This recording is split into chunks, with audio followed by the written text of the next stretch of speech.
الرحمن الرحیم الحمدللہ رب العالمین الرحمن الرحیم اللہم صلی علی محمد وعلی آل محمد رب اشرح لی صدری ویسر لی امری واحلل عقدۃ من لسانی یفقہوا قولی۔ معزز سامعین، ابھی میں آپ کے سامنے اللہ کے ساتھ انسان کا جو عہد و پیمان ہے اس ٹاپک پہ گفتگو کروں گا۔ انسان کا اللہ تعالیٰ سے جو عہد و پیمان کلمہ لا الہ الا اللہ محمد رسول اللہ کی بنیاد پر ہے، اس میں انسان اللہ تعالیٰ سے یہ وعدہ کرتا ہے کہ لا الہ الا اللہ، اے اللہ تیرے سوا کوئی معبود نہیں ہے، کوئی عبادت کے لائق نہیں ہے، کوئی پوجا اور پرستش کے لائق نہیں ہے۔ محمد رسول اللہ صلی اللہ علیہ وسلم تیرے بندے، تیرے رسول، تیرے پیغمبر ہیں، اور جو شریعت تو نے ان کو لے کر بھیجا اس سے اچھی شریعت، اس سے اچھا دین، اس سے اچھا طریقہ نہ کسی کا ہے اور نہ ہو سکتا ہے۔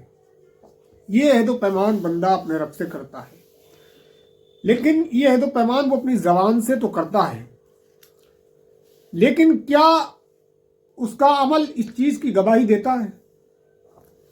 کیا وہ اپنے عمل سے یہ ثابت کرتا ہے کہ میں واقعی اللہ کو اپنا رب مانتا ہوں اور محمد صلی اللہ علیہ وسلم کو اللہ کا رسول مانتا ہوں؟ ہم ذرا اس پر غور کریں تو اس سے یہ معلوم ہوتا ہے کہ انسان صرف زبانی اقرار کرتا ہے، عملاً وہ جھوٹا ہے اپنے دعوے ایمان میں۔ وہ عبادت، ریاضت کرنے کی دعوے تو اللہ تعالیٰ کی کرتا ہے، لیکن منتیں کسی غیروں سے مانگتا ہے، چڑھاوے کسی غیروں پر چڑھاتا ہے، کھانے کسی اور کے نام پر بناتا ہے۔ یہ ساری چیزیں وہ اپنی زندگی میں کرتا ہے اور دعویٰ یہ کرتا ہے کہ لا الہ الا اللہ، اللہ کے سوا کوئی معبود نہیں۔ تو ذرا اس بات پر غور کریں، کیا یہ جو انسان کا عہد و پیمان اللہ تعالیٰ کے ساتھ ہے، جو اس نے پیدا ہونے سے پہلے عالم ارواح میں اللہ تعالیٰ سے کیا ہے کہ اللہ میں دنیا پر جاؤں گا تو صرف تیری ہی عبادت کروں گا اور تیری ہی بندگی بجا لاؤں گا، تو انسان اس دعوے کو، اس وعدے کو بھول گیا اپنے۔ وہ آج دنیا میں غیروں کی عبادتیں کرتا ہے۔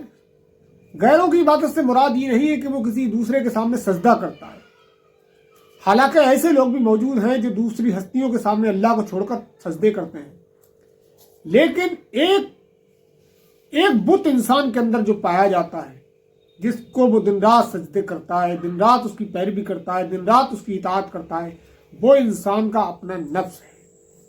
نفس پر غور کریں، یہ اتنا بڑا شرک ہے کہ شاید انسان اس پر غور کرے۔ تو یہ کیسا عہد و پیمان اللہ تعالیٰ کے ساتھ ہے تیرا کہ تو لا الہ الا اللہ محمد رسول اللہ پڑھتا ہے کہ اللہ کے سوا کوئی معبود نہیں، عبادت کے لائق نہیں، اور محمد صلی اللہ علیہ وسلم اللہ کے رسول ہے۔ اس کے علاوہ دن میں 5 وقت انسان نماز پڑھتا ہے اور کہتا ہے ایاک نعبد و ایاک نستعین، اے اللہ ہم تیری ہی عبادت کرتے ہیں اور تجھی سے مدد مانگتے ہیں۔ یہ نماز پڑھ کے نکلتا ہے اور بغل میں مسجد کے مزار ہوتی ہے، وہاں بھی حاضری دے کر اپنے گھر آتا ہے، اس سے بھی مانگتا آتا ہے۔ تو تو نے کیوں نماز پڑھی؟ کس لیے نماز پڑھی؟ یہ توحید ہے؟ یہ اللہ سے عہد و پیمان ہے؟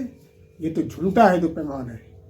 انسان اتنا مطلبی اور اتنا چاپلوس ہے کہ اس پر جب کوئی مصیبت اور پریشانی آتی ہے تب وہ اللہ تعالیٰ کو پکارتا ہے اور کہتا ہے کہ اللہ مجھے اپنی پناہ میں لے لے، مجھ سے جو غلطیاں ہوئی وہ معاف کر دے، اور وہ اللہ کی طرف آتا ہے جب کوئی مصیبت اور پریشانی ہوتی ہے، کیونکہ قرآن بھی اس چیز کی گواہی دیتا ہے۔ قرآن کہتا ہے کہ تم پر جب کوئی مصیبت اور پریشانی آتی ہے تو تم مجھے پکارتے ہو، لیکن جب میں تمہاری مصیبت کو ٹال دیتا ہوں تو تم مجھے ایسے بھول جاتے ہو جیسے کہ تم نے مجھے پکارا ہی نہ تھا۔ تو انسان پر جب کوئی مصیبت آتی ہے، جب کوئی آفت آتی ہے، جب وہ کسی پریشانی میں پھنس جاتا ہے، تب وہ اللہ تعالیٰ کی طرف آتا ہے، اللہ سے گڑگڑاتا ہے، اللہ سے معافی مانگتا ہے، اللہ کی عبادتیں کرنا شروع کر دیتا ہے۔ یقیناً اللہ ہی سے مانگنا چاہیے، یقیناً اللہ ہی کی عبادت کرنا چاہیے، یقیناً اللہ ہی سے گڑگڑانا چاہیے، لیکن یہ معاملہ صرف ایک طرفہ نہیں ہے۔